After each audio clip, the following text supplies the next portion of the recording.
రాజమౌళి గారు, a very hearty welcome to you.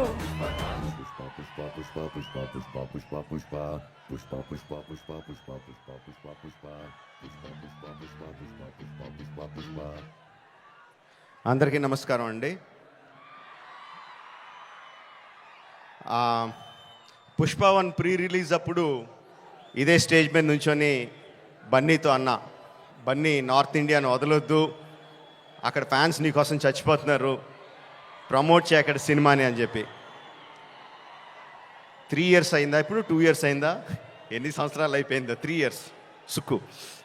So 3 years తర్వాత పుష్ప 2కి బన్నీతో చెప్పాల్సింది ఏంటంటే, ఈ సినిమాకి ఎటువంటి ప్రమోషన్ అవసరం లేదని. నాట్ నీడెడ్, బికాజ్ మొత్తం ఇండియా మొత్తం ఆర్ ప్రపంచంలో ఇండియన్స్ ఎక్కడ ఉన్నారో అందరూ కూడా ఆల్రెడీ టికెట్లు కూడా కొనేసుకుని ఉంటారని అర్థమైపోతుంది.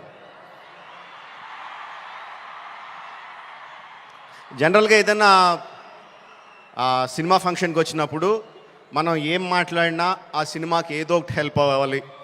హీరో గురించి మాట్లాడినా, డైరెక్టర్ గురించి మాట్లాడినా, అందులో మనకు నచ్చిన విషయాల గురించి మాట్లాడినా, మ్యూజిక్ గురించి మాట్లాడినా, ఆ సినిమాకి ఏదో రకంగా ఎంతో కొంత హెల్ప్ అవ్వాలి అని చెప్పి ఏదో ఒకటి మాట్లాడుతూ ఉంటాం. అండ్ ఈ సినిమాకి అవసరం లేదు, ఏం మాట్లాడక్కర్లేదు ఈ సినిమా గురించి. సో అందుకని సరదాగా జరిగిన విషయాన్ని, ఒక చిన్న సరదా విషయాన్ని పంచుకుంటాను. ఇన్స్టెడ్ ఆఫ్ సినిమాని పొగడం కన్నా సరదాగా జరిగిన విషయం ఒకటి పంచుకుంటాను మీతో. ఒక 2-3 months బ్యాక్ అనుకుంటాను, ఆర్ఎఫ్సిలో పుష్ప షూటింగ్ జరుగుతూ ఉంటే నాకు కూడా చిన్న పని ఉండి అటు పక్క వెళ్తే షూటింగ్ స్పాట్కి వెళ్ళా. బన్నీ, సుక్కు ఇద్దరు ఉన్నారు అక్కడ. కొంతసేపు పిచ్చామాటి మాట్లాడిన తర్వాత సుక్కు, సార్ సినిమాలో ఒక సీన్ చూస్తారా అని అడిగాడు. ఎందుకు చూడండి సుక్కు, చూస్తానన్నా. సో ఎడిటర్ని పిలిచి సుక్కు ఏదో ఆ సీన్ ఈ సీన్ కొంచెం కరెక్షన్ చేసి ఏదో చూపించు అని చెప్పాడు. ఆ ఎడిటర్ ఏదో దాన్ని కొంచెం కరెక్షన్స్ చేస్తున్నాడు. ఈ లోపల బన్నీ, సుక్కు ఇద్దరు నాతో డిస్కషన్ అండి. బన్నీ, సుక్కు అంటాడు, ఎవరన్నా సీన్ చూసి సినిమా చూస్తావా అంటే నేను చూడండి అంటాను, ఆ తర్వాత వాళ్ళతో ఏం చెప్పాలో నాకు తెలియదు అంటాడు. బన్నీ అంటాడు, అవును కూడా, నేను కూడా అస్సలు చూడను, ఎవరన్నా చూపిస్తే వాళ్ళతో ఎలా మాట్లాడాలో తెలీదు, ఫేస్లో నా మొహంలో ఎక్స్ప్రెషన్ తెలిసిపోద్దా అంటాడు. వీళ్ళిద్దరూ నా ఎదురుగుండా నాకు సీన్ చూపిస్తా, నా ఫీలింగ్స్ అన్నీ వాళ్ళిద్దరూ మాట్లాడుతుంటే దానికి నేను ఎలా రియాక్ట్ అవ్వాలో అర్థం కావట్లేదు. ఈ 10 minutes పాటు జరిగింది వీళ్ళిద్దరు డిస్కషన్. ఆ 10 minutes తర్వాత సుక్కు నాకు సీన్ చూపించాడండి. Introduction scene of Pushpraj. ఆ సీన్లో సుక్కు హార్ట్ అటాక్ తెచ్చుకోకు, ఆ సీన్లో ఏం జరుగుతుందో చెప్పట్లా, ఆ సీన్ ఎంత బాగుందో చెప్తున్నాను అంతే.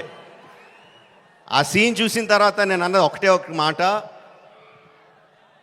ఈ సీన్కి దేవి ఎంత మ్యూజిక్ ఇవ్వగలిగితే అంత, ఎంత స్కోప్ కావాలంటే అంత, ఏ రేంజ్కి తీసుకెళ్లాలంటే ఆ రేంజ్, అంత ఎక్సలెంట్ సీన్ చూపించాడు సుక్కు.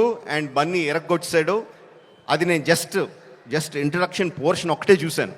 ఇంకా సినిమా మొత్తం దాని తర్వాత ఎలా ఉంటుందో ఆబ్వియస్గా అర్థమైపోయింది. అండ్ December 5th కూడా కాదు, December 4th ఈవినింగ్కే ప్రపంచానికి అంతటికి కూడా అర్థమైపోతుంది.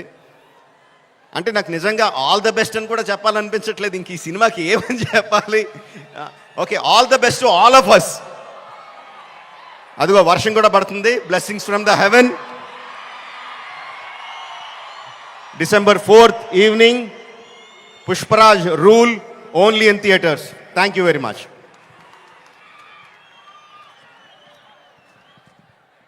Thank you so much. Rajamouli గారిని వేదిక మీదే ఉండవలసిందిగా రిక్వెస్ట్ చేస్తూ ఉన్నాము. అండ్ ప్రొడ్యూసర్స్, మన మైత్రి మూవీ